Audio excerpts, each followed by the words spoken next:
Welcome to the Michigan Golfer Show. Join us each week as we explore the people, the places, and the events that shape our great game. Hi, I'm Jennie McCafferty with Michigan Golfer, and today we're with W. Bruce Matthews III, but we're going to call him Bruce today. How are you doing? Very good, Jenny. How are you? Terrific. We have wonderful things to talk about, and the first one is an unusual topic. It's the academic side of golf course architecture. You're a teacher. Well, not originally, but Michigan State has a class, Golf Course Design and Construction, which several of us Michigan architects have taught, and I was fortunate enough to be one of them.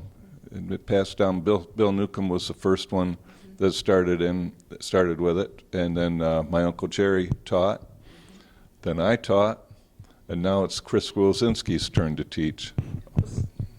Well, it's an interesting thing because you're basically starting with a new field for teaching in college. And what was the structure of the course like? Well, it's interesting because the school was very receptive to whatever we wanted to teach. Ooh, that's cool. And I know I gave my program to Chris, and Chris looked at it, and he's doing what he wants to do. Same thing with Jerry, with me. I looked at it and just tweaked it and did what I wanted to do, what I thought the students would needed to learn. I take it there was no textbook. None. Put it up. I was on PowerPoint for each class. Okay. And we taught them history of the game, some grading, some surveying, history of golf course architects, because many of them are going to be on golf courses, and we want them to know what the style of those architects were. So we teach that. Remodeling, construction practices, drainage, things like that they would need to know, and then gave them an opportunity to learn a little bit about design. So design was kind of at the end of it, in a sense. In the end, it was. It combines the fields of the engineering fields and the construction fields and the elements of the site and the elements of golf, and you mold it all into one. So it's really quite complicated when you get into the design. So you try to lead them towards that. Yeah. And the final exam was design your perfect golf hole. That's what I had. It was, oh, wow. Oh, tell us about some of the submissions for that. It was interesting because everything is subjective. Yeah. So you're looking at the actual concrete part on the construction. Are they using the topography and the vegetation? And some of them just cleared everything and flattened everything out. And so then you're at that point there's nothing wrong. There's no wrong in golf course design. There's some things that you really wouldn't want to do, but so you're looking at some of the technical points that you were trying to teach throughout the year and see that they got them. Oh, that sounds like a really fun assignment. It is. To grade, I mean. It is a lot of fun because you'll have some that are absolutely, you'd say, oh, I'd hire this guy. And then you got someone that says, wow. But he didn't fail. So it was a lot of fun. The students really, it was an excellent experience for me because they ask great questions. They keep you young. They keep you thinking. So you can't fool a student because they're just sitting back just looking and thinking the time when you're speaking. So it's fun.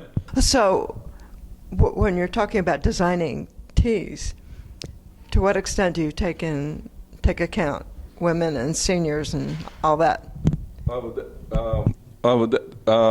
On designing tees, we look at the yardages from the landing point, and when we're looking at, depending on the topography and the vegetation, we were saying that the forward tee is between 90 and 130 yards from the landing area, and Okay, so ranging working all the back way from the back, hole, yeah. working back from the center. Okay. You start out with the back tee, and then you go out there 300 yards to the landing area, and then you work back from the landing area to the forward tee, to the senior tee, Okay. to the regular tee, to the championship tee.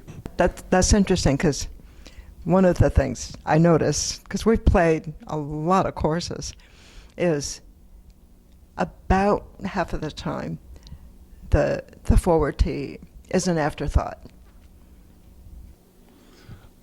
Well, you're not wrong, because such as we're at Manistee Country Club right now, and it was done in 1929. They didn't have forward tees in 1929. So when you're looking at some of these older clubs that haven't done a lot of remodeling over the years, it was an afterthought. Okay. And you're looking at this one out here. There's some forward tees that are right there on the regular tee. There are no forward tees for the hole yet. Okay. So That's fun. That's fun to think about that. So among the places you've taught is China. You were there for what, 4 years? I taught 4 classes over there, and Michigan State had a satellite branch in Dubai and in Beijing. Well, Okay. our classes were taught in Beijing, at Beijing Forestry University, and that was an experience of a lifetime. I enjoyed every bit of it. Yeah. The kids, we had 50 students, and I taught these students, bright students. I taught in yards and feet and in English. So, and they converted in their mind very quickly from the metric system and their Chinese and. Hadn't thought about that as an issue, but of course. Yeah, it's all on the lengths and the volumes and that. We taught them all in our style. And they were eager to learn. They were just as eager to learn about Americans as they were about the class. So You were it. Yeah, we were it. It was a good time. It was a good time.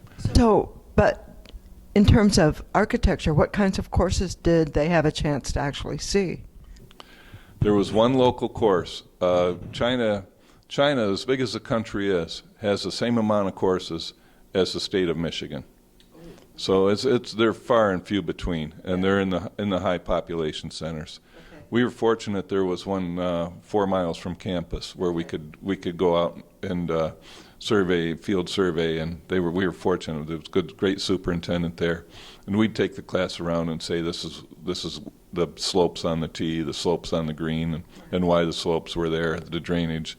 So we had practical experience, which they had no practical experience in golf courses at all. So we went from the classroom and showed them where the practical experience was on the golf course. Did they play with clubs at all? No. I'd say out of 200, 250 kids that I taught, probably 5 of them played golf. It was just their ultimate goal was to come and get a master's degree in the States. So that's really. Okay. And I asked the kids, "What do you want to be?" I want to be a sports agent. Just all sorts of things. And when you follow the students, I think out of all of them that I taught, there's probably 10 of them working on golf courses. So they took the class, they liked the class, but it was just part of getting to where they wanted to go. A lot of them are researchers in turf. I know I've got a couple of my students. One's at Texas A&M, one's at Kansas State. Then I've got a couple of them over in England and a couple in Japan. So you keep in touch with some. some of them, Yeah. it's fun. Yeah. Yeah. How did the students come to find out about the course in the first place? The course is an elective class, and what we taught the turf students at Michigan State and in China. It was associated with the turf grass program. So most of the students worked on golf courses to begin with in the States, and were in the turf program. So they were interested in the golf course design part of it. Well, the turf grass program itself is unique? Or there aren't very many. There aren't very many. There aren't very many. There aren't very many in the country, and there aren't very many students that are in the program. Okay. It's I went to school in the program, and we had 7 graduate from the program back in the 70s. Okay. So there's not a lot of, when you look at it, there's not a lot. There's a lot of golf courses here, and most every golf course has got a graduate from the Michigan State Turf program. But when you look at the grand scheme of things, it still isn't very many. Well, that's why so many people come to play golf in Michigan. That's it. It's a great state with great natural resources, and we've got the people that know how to run them. Do you like teaching? I really did. I really did. It was fun. It was a lot of work. It's something that didn't come to me naturally. I wasn't naturally the best student, but and that was unfortunate because I had to learn everything the hard way. I should have been the best student. So it was a lot of fun to teach, and it's a lot of fun when quite frankly, it's a lot of fun talking golf course design and construction to people that are interested in golf course design and construction. Okay. Most people are not. Most people are saying, I got a hole-in-one on number 8, and we say, great. Well, it's interesting to hear you add and construction every time you say design, because we don't think about construction. We just think about, oh, look at this. There's a tee here and a hole there, and you've got a valley in the middle. Well, you've got A is design, and C is playing golf. Okay. B in the middle is the construction. How do you get A to C? You've got to build the golf course, and so there's many ways to build a golf course. It's One thing that I was struck by you were talking about, you start with a flat piece of ground. What do you do to make that interesting? Well, you've got the terrain, which isn't there. You've got the elements of water and vegetation. So when you're lacking on something, you've got to make something else. And usually on a flat piece of ground, we dig a hole. We call it a lake. The soil from that hole goes to the tees and greens and some mound work and some interest on the perimeter of the hole and the bunkering. Okay. So every time you move soil, there's 2 reasons you're doing it. One is to dig the hollow, which could be a lake, it could be a bunker, and that soil then goes into the framework around the bunker or the tees and the greens. Have to think about the next time I'm on a golf course. Think about where did that soil for that tee come from? It came from somewhere. Yeah, it did. Well, Bruce, it's been fun to talk to you about golf course design and construction. Thank you. Thanks.